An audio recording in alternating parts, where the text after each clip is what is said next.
My name was Margaret Ashworth, and for the first 6 years of my marriage, I believed my only purpose was to be looked at. Not admired, not loved. Looked at, the way one looks at a well-chosen vase on a mantelpiece, or a painting hung in a hallway one walks past 100 times without seeing. I married Charles Ashworth when I was 21 years old, in a ceremony that the county papers called a fitting union of two old families. My father called it a sensible arrangement. Charles called it, on our wedding night, the making of a very handsome household. He did not say a word about me.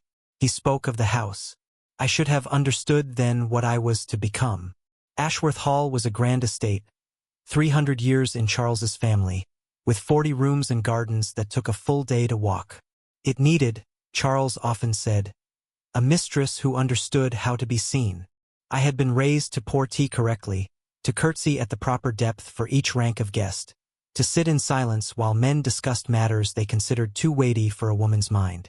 I had been raised, in other words, to be furniture. Elegant furniture, but furniture all the same. For 6 years, I performed this role without complaint. I sat at the foot of Charles's table during dinners with his business associates, smiling when smiling was expected, silent when silence was expected. I wore the gowns he selected. I attended the events he chose.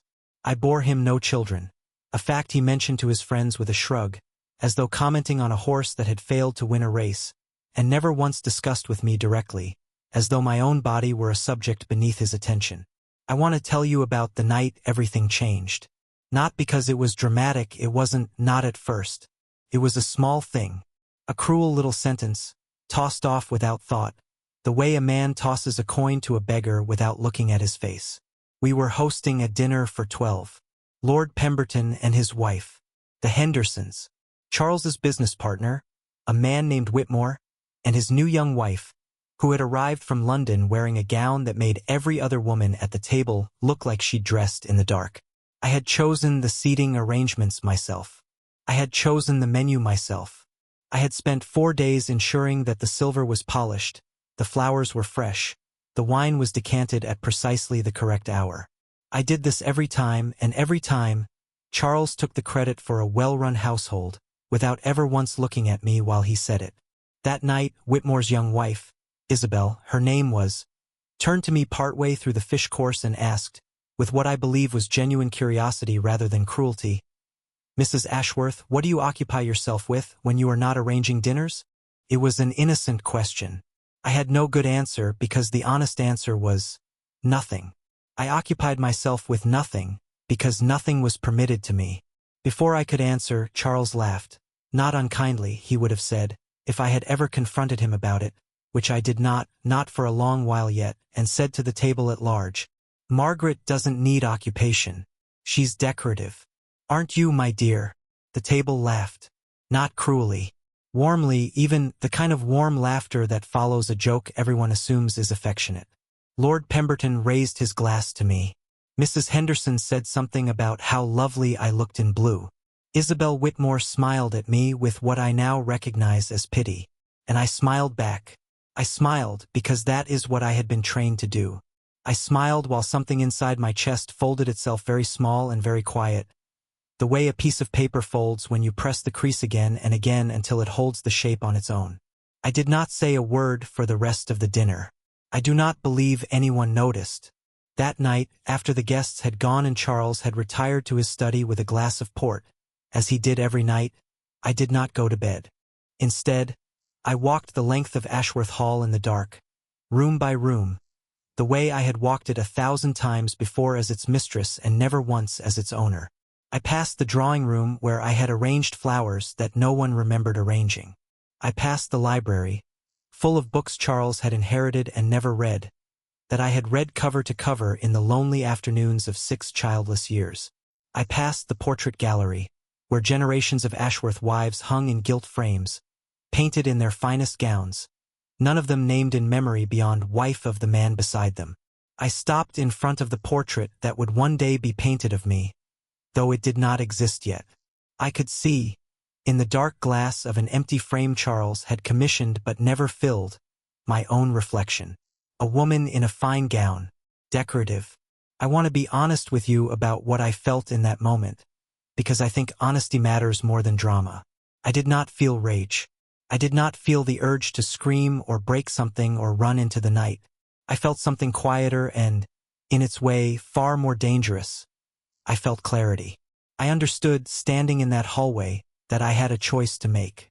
I could continue exactly as I was, decorative, silent, folded ever smaller, for the next 40 years of my life, until I died in this house having never once been seen. Or I could begin, quietly, without asking anyone's permission, to become something else. I chose the ledger.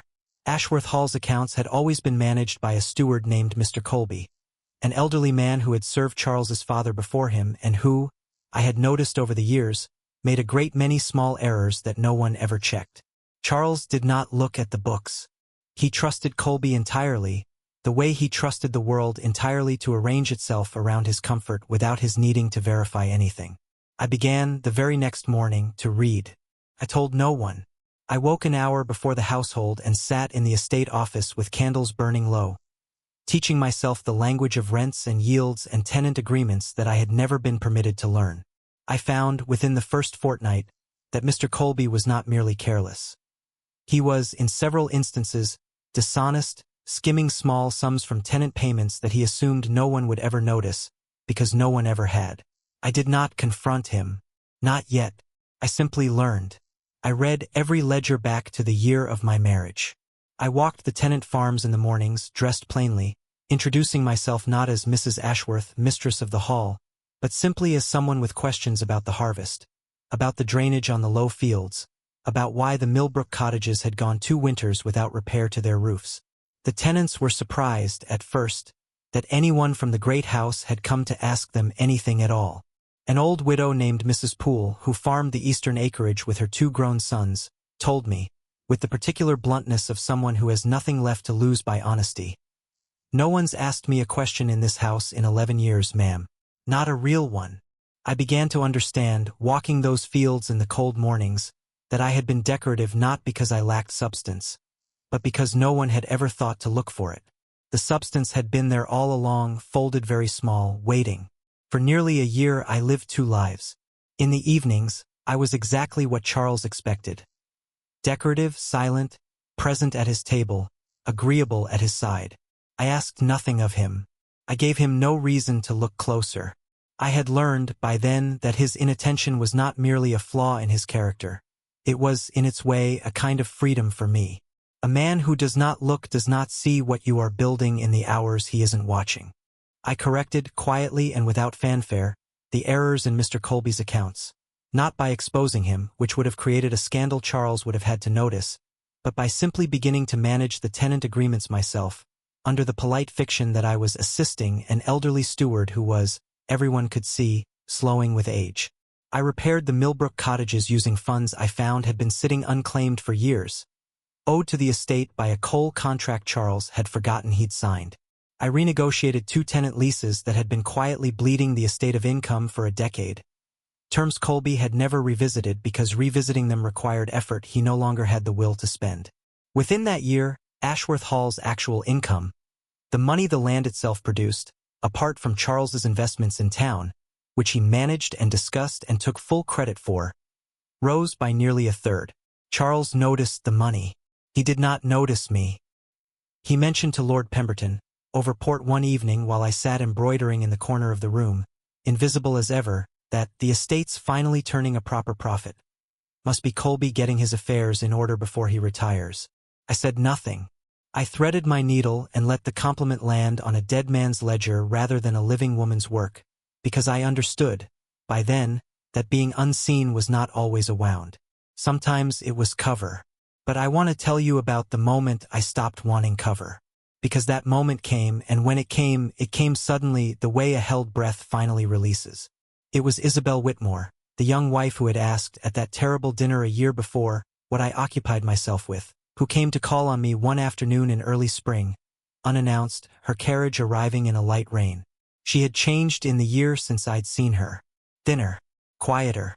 She sat in my drawing room with her tea untouched and told me, in a voice that shook only slightly, that her husband Whitmore had lost a great deal of money in a speculation, and that she did not know how the household would manage, and that she had come to me, of all people, because she remembered that I had once mentioned, in an offhand way she'd apparently not forgotten, something about tenant yields and coal contracts that suggested I understood such things better than she'd assumed a decorative woman would.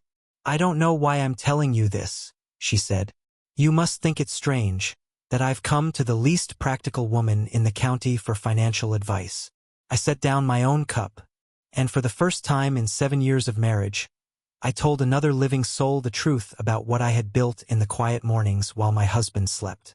I told her about the ledgers, about Mr. Colby's errors, about the tenant walks and the coal contract and the third of income no one had noticed I'd found.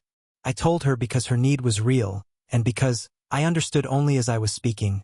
I was tired, so tired, of being the only one who knew what I was capable of. Isabel did not laugh. She did not look at me with pity, as she had at that dinner. She looked at me the way you look at someone you have badly misjudged, and she said quietly, "Margaret, you could save my household. Would you?" I said yes before I had fully decided to say it. And in saying yes, I understood that I had crossed a line I could not walk back from. I was no longer content to be decorative in secret and useful in shadow. I wanted, for the first time since that dinner a year before, to be seen doing the thing I was good at. Word travels in a county like mine the way water finds the low ground, slowly, and then all at once. I helped Isabel Whitmore restructure her household's finances over the following months, meeting with her not in secret exactly, but not advertised either, the way women of that era often conducted business that men did not think to ask about, because men did not think women capable of business at all. I found, in her husband's affairs, the same pattern I'd found in my own estate. Neglect dressed up as management, a household running on inertia rather than attention. Within 4 months, the Whitmore estate was solvent again. Isabel told her husband, with what I imagine was some satisfaction, exactly whose mind had saved him. Whitmore, to his credit, was grateful rather than embarrassed. He mentioned it, as men do over port at exactly the kind of dinner where such things get mentioned, to Charles. I was not present for that conversation. I wish I had been, if only to see my husband's face in the moment he first understood that the woman he'd called decorative at his own table had quietly saved his business partner's household from ruin. What I know is this.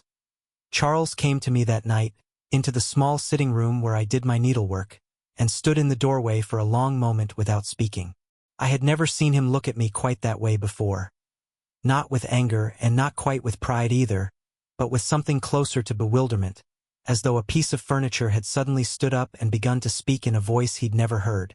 "Whitmore says you saved his estate," he said finally. "I helped Isabel," I said. "It was her work as much as mine in the end. She simply needed someone to show her where to look. You've been managing our own tenant accounts too. Colby's confirmed it. Says half the improvements of the last year were your doing, that he's been letting you handle what he can't keep up with anymore." I set down my needlework. I did not apologize, which surprised me even as I did it. "Yes," I said. "For nearly 2 years now." Charles was quiet for a long moment. And here is the part of the story I think matters most, the part one want anyone listening to hear clearly. He did not thank me. He did not apologize for the dinner, for the years of silence, for a marriage in which he had never once asked what I occupied myself with because the true answer had never interested him. Instead, he said, "Why didn't you tell me?" And I looked at him, really looked, the way I had once looked at my own reflection in that empty picture frame, and I said the truest thing I had said to him in 7 years of marriage. "Because you never asked. Not once. You called me decorative at your own table in front of 12 guests, and everyone laughed, and you never once wondered afterward whether it had cost me anything to smile." He did not have an answer for that. I do not think, in fairness to him, that it had ever once occurred to him that it might. I would like to tell you that this was the moment Charles changed, that he fell to his knees, apologized for 7 years of inattention, and we built a marriage of equals from the ashes of that conversation. That is, I think, the ending many of you watching would want. It is not what happened. What happened is this. Charles began, slowly and with visible discomfort, to include me. A little. He asked my opinion on the tenant leases, though he still signed them himself, still took the credit when Lord Pemberton complimented the estate's improving fortunes. He stopped introducing me as decorative, though he never once, in the 2 years that followed, introduced me as anything else in particular either. He simply stopped mentioning me at all in company, which I understood, with some bitterness and some relief, to be the best adjustment a man like Charles was capable of making. I want to be honest about something else too, because I think it matters more than the neat ending. I found I did not entirely want the marriage repaired. I had spent 2 years building something that was mine. The tenant relationships, the ledgers, the quiet respect of people like Mrs. Poole, who now greeted me by name and asked my opinion on the drainage before I'd even asked hers. I had found, in the folding and unfolding of that terrible year, a self I had not known was in me. And once found, I was not willing to fold it small again for the sake of a marriage that had never once, in 7 years, asked what I might be capable of. So when Charles suggested, not unkindly, in his own limited way, that perhaps I might step back a bit from the estate matters now that things are settled, I understood exactly what he was asking. He wanted his furniture back. He wanted the woman who sat quietly at his table and let him take the credit. I told him no. Not dramatically. Not with raised voices. I simply said, "I won't be stepping back, Charles. I found I'm rather good at this, and I intend to keep being good at it. You may take whatever credit you like at dinner parties. I've grown used to that, and I find I mind it less than I once did. But I will not stop the work itself. Not for you and not for anyone." He looked at me for a long time, and then, this is the part one still think about all these years later, he nodded once and said, "All right," not warmly, not with understanding, but with the resignation of a man who had finally grasped that the vase on his mantelpiece had a mind of its own, and had decided, on balance, that it was easier to leave it be than to fight it. It was not a happy ending in the way stories are meant to have happy endings, but it was mine. I had gone from a woman who was gone before the servants woke each morning, quietly folding herself smaller in the dark hallways of a house that saw her as ornament, to a woman who walked the tenant fields in daylight, known by name, respected for work that was unmistakably her own. I think often now of that dinner, of Charles's careless laugh, and the table's warm agreement, and Isabel Whitmore's pitying smile. I do not think Charles ever understood what that sentence cost me, what it costs any woman, in any era, to be told in front of 12 witnesses that her only value is to be looked at. But I have come to believe that the cost of that sentence was also, in its strange way, the beginning of my freedom. If he had never said it, if he had simply continued treating me with the mild, distracted fondness he'd shown before, I might never have walked those hallways in the dark. I might never have opened that ledger. I might have stayed decorative for the whole of my life, and died in that house having never once been truly seen. Instead, I became the kind of unseen that is not weakness but strategy. I built, in the shadows of a marriage that never looked closely enough to notice, a life that was entirely my own, and when at last I was seen, it was not for my gown or my posture at the foot of a dinner table. It was for the fields I'd walked, the ledgers I'd corrected, the widow's cottage roof that no longer let in the rain. I was called decorative once at my own table in front of everyone I knew. I made sure after that night that no one would ever call me that again. The end.